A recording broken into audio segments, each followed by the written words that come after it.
फिर से रउआ सब गुरु भाई बहन के चरण में प्रणाम करता ने हमार प्रणाम अपना अपना चरण में स्वीकार करी। जिज्ञासा सुन लूगा मानव जीवन में गुरु की जिज्ञासा दीदी रउआ सुननी है लो कि मानव जीवन में ही गुरु बनावल काहे जरूरी बाटे। ध्यान से सुन लो, बतियाई लो मत, केहू बात मत। सही जब बात आवेला गुरु बनावे के कि गुरु बनाई, कोई पूछेला कि कहेला कि आखिर भगवान के पूजा पाठ करते बनी तो गुरु काहे बनाए। बात बाटे हर कोई के मन में ई विषय बाटे। मानव जीवन में ही गुरु के जरूरी पड़े लाटे। रुआ देखेम कि पशु पक्षी के जीवन में गुरु के जरूरत नहीं खे। पशु पक्षी अगर अपना बच्चा के जन्म देले बाटे तो प्रकृति ओकरा के ऐसा बनैले ही बाटे कि अगर बछड़ा अपना बच्चा के जन्म देले बाटे तो उ अपना माँ के थन से स्वयं से उठ के दूध पिए लागेला, ओकरा के पियावे के जरूरत ना पड़े लाटे।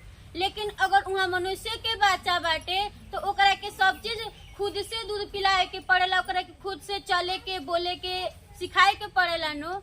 पानी में अगर बछड़ा के बच्चा गिर जाओ तो खुद से तैर के निकल जाए, लेकिन मानव के जीवन में ऐसा नहीं के ओकरा के सिखाए के पड़े लाटे। विषय बाटे कि रउआ देखले होखेम अपने पुरखा पुरानिया के लोग से सुनले भी बानी कि जबले कन्यादान ना देबनु, जले गुरु ना बनैबा तले अपना बेटी बहन के कन्यादान देबा तो फलित ना होई। यानी गुरु मुख होखल जरूरी बाटे, गुरु बनावल जरूरी बाटे। अब रउआ बताई कोई के तो गुरु बना ले जाए तो ना होई। बिना गुरु बनैले रउआ अपना बेटी बहन के कन्यादान भी नहीं दे सकत। कोनो भी पूजा पाठ करेम उ फलित ना होई, कोनो भी दान दक्षिणा देम उ फलित ना होई, पूजा के परिणाम ना आई। जले जीवन गुरु में नइखन त पूजा के परिणाम लियावेलन गुरु। जानता नहीं सा लोग कहेला भी कि गुरु नइखू बनैले दान करतर फलित होई। छुए नहीं सभी तो घर के लोग भी कहेला कि गुरु होले ही नइखन त छुआ तरु त ई पाइत ना होई। सुनले बानी नु। अब एमे बाटे कि लोग कहेला कि गुरु भवसागर से पार लगावेला। बात बानू गुरु अपना शिष्य के जिम्मेवारी लेलन। रउआ सोच के देखे में एक बार कि का आज तक जवन भी गुरु बनैले बानी स शरीरधारी गुरु हमरुआ बनैले बानी स गुरु के विषय में कहल जाला कि गुरु अपना शिष्य के जिम्मेवारी लेलन। वो पल प्रति पल के, यानी जितना देर तक हमारा पलक नहीं के झपकत में जितना देर में झपकेला उतना देर की खबर गुरु के होलाटे। हम रुआ शरीरधारी गुरु बनैले बानी स। रुआ सोची कि गुरु के विषय में कहल गल बा गुरु अपने चेला के जिम्मेवारी लेलन, लेकिन जेकरा शरीरधारी गुरु के आदमी के गुरु बनैनी स उ का हमारा और जिम्मेवारी लेहलस नइखे ले। साल भर पर 6 महीना पर गुरुजी आवे नीलो नु। चेला के जिम्मेवारी बनल बाटे। चेला के जिम्मेवारी बाटे कि साल भर 6 महीना पर गुरुजी आईनी तो गुरु के पाँव पखराई करे के बाटे, उहाँ के पैसा देवे के बा, कपड़ा देवे के बा, उहाँ के जौन खोराकी बाटे दाल चावल रुपया पैसा देनी सनु। यानी शिष्य के जिम्मेवारी बाटे। गुरु के जिम्मेवारी रहे तो गुरु नु कहाँ गुरुजी कोई पूछे लाटे ए चेला एक तो 6 महीना साल भर पावे नीलो, कोई ना पूछेला कि तारा घर में खाना बा कि ना, तार घर परिवार कैसन बाटे। हम रउआ कहनी स गुरुजी ठीक बानी नु, जवन भी लागेला हम रउआ उनका के देनी सन। यानी गुरु अपन जिम्मेवारी नइखन निभावत। लेकिन एकरे के थोड़ा शिव चर्चा में शिव के गुरु बनैले बानी, एकरा के समझी। गुरु अपना चेला के जिम्मेवारी लेलन और रउआ जब से भी महादेव के गुरु बनैले बानी देखे स्टेप के चेंज भइल बाटे। गुरु अपन जिम्मेवारी निभावतरन कि ना। रउआ जौना भी दिन दशा में रहनी, जब से महादेव के गुरु बनैले बानी रउआ कहतानी कि हम पहले से अच्छा खातानी, पहले से अच्छा पहनतानी, स्वस्थ बानी, हमार घर परिवार ठीक बाटे बानू। यानी गुरुजी अपन जिम्मेवारी निभावतानी। बात समझ में आवत आवे। कहल जालटे कि गुरु के दूगो काम होलटे और चेला के मात्र एगो काम होलटे। गुरु जौन कह देले बाड़न शिष्य के उ करे के, यानी गुरु जितना कह देलन, गुरु कह देलन चेला आगे में खड़ा हो जा तो चुपचाप हो जाई। गुरु के दुईगो काम बाटे, अपना शिष्य के पल प्रति पल के जवाबदेही जिम्मेवारी लेहल, और दूसरा काम बाटे ए आत्मा के ओ परमात्मा में एक कइल। और चेला के मात्र एगो जिम्मेवारी बा, जितना गुरु जी कह देलन उतना चुपचाप करे के। हम रउआ पूजा पाठ करे निसन, पूजा के परिणाम गुरु लियावेलन। पूजा 3 गो शक्ति से होलटे। कौन शक्ति? जे पूजा करता ओकर शक्ति, जौना देवी देवता के पूजा करतनी से ओकर शक्ति, और जे पूजा करावेलन गुरु उनकर शक्ति। जब तीनों शक्ति एक में एक होई नु तब गुरु जी ओकर जिम्मेवारी लेके आए। रउआ बताई, शरीरधारी आदमी के गुरु बनैले बानी सन का वो गुरु जी में इतना पावर शक्ति बा कि हमरा रउआ पूजा के परिणाम लिया देस, हमरा रउआ के भवसागर से पार कर देस, ए आत्मा के ओ परमात्मा में एक कर देस। आज के समय के बात करतनी तो ऐसा शरीरधारी गुरु आदमी नहीं खे, कोई विश्वास के पात्र नहीं खे।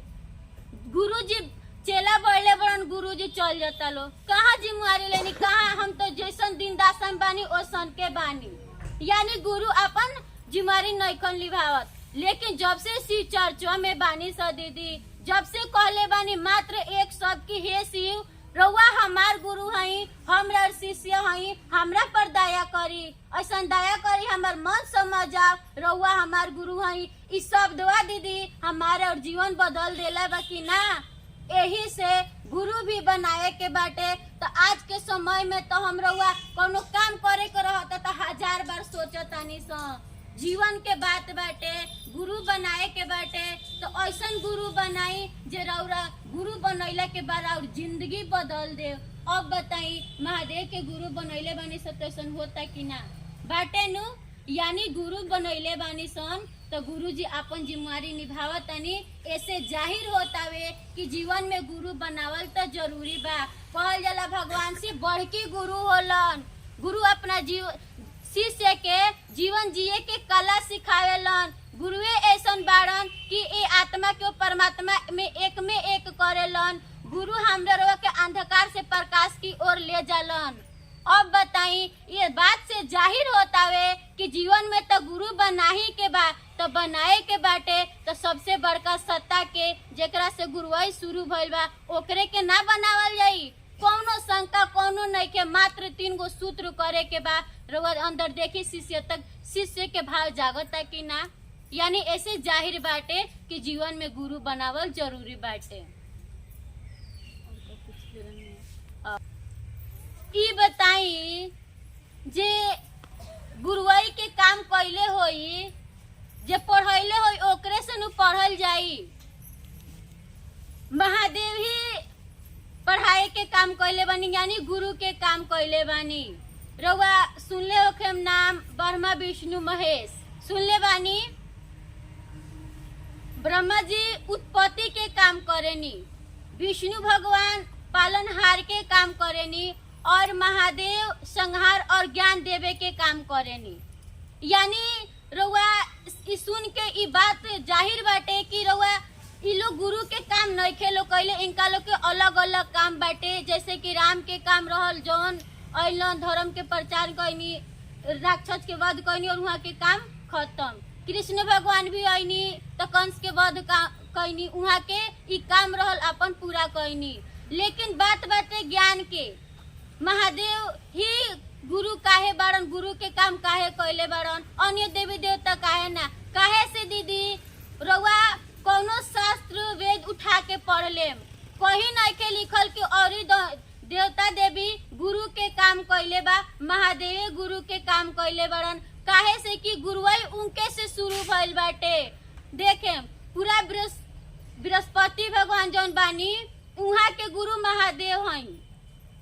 और पूरा देवता देवी के गुरु बृहस्पति भगवान और बृहस्पति भगवान के गुरु महादेव, पूरा राक्षस के गुरु शुक्लाचार्य, शुक्लाचार्य के गुरु महादेव, राम के गुरु वशिष्ठ मुनि, राम के गुरु वशिष्ठ मुनि, वशिष्ठ मुनि के गुरु महादेव, कृष्ण के गुरु उपमनु, उपमनु के गुरु महादेव। यानी ई बात जाहिर बाटे, ई हमरा रउआ समझ में आवता कि गुरुवाई महादेव से शुरू भइल बाटे। अब बताई जब हमारा प्रधानमंत्री से रिश्ता होको तो एने ओने काहे घूमल जाई? जवन भी काम बाटे उनके से डायरेक्ट संपर्क करके ना कर लेहल जाई। वैसे ही दीदी महादेव गुरु के काम कैले बाड़न। ई हमारा और बहुत बड़ा सौभाग्य बाटे कि हमरा रउआ जीवन में आज के समय में एकरा के रउआ अपन सौभाग्य कही, महादेव के दया कही या साहब के एहसान कही कि इतना बड़ा सत्ता के गुरु बनावे के सौभाग्य हमरा रउआ जैसन खत्म आदमी के मिलल बाटे। बात बुझाताटे? रउआ महादेव के गुरु मानी और 3 सूत्र करी। तीनों सूत्रवा जब सही दिशा दशा में करेम नु रिजल्ट खुद पर खुद आवे लागी।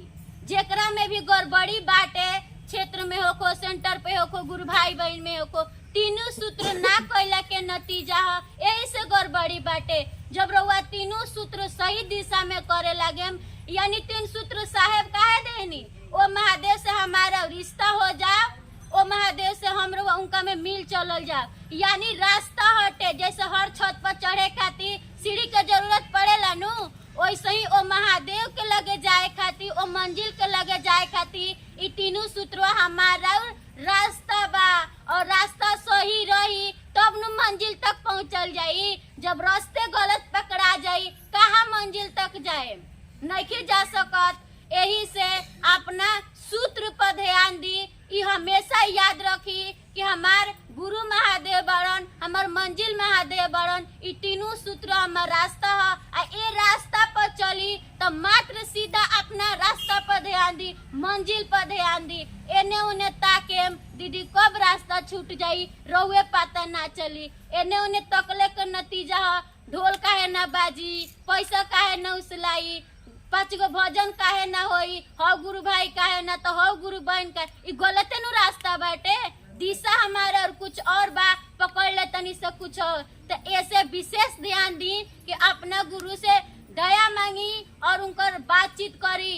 कोई साहब के चर्चा सुनते रही तो कौन भाई जिज्ञासा कैले रही साहब से कि साहब हम आपको हमेशा खुश और स्वस्थ देखना चाहते हैं।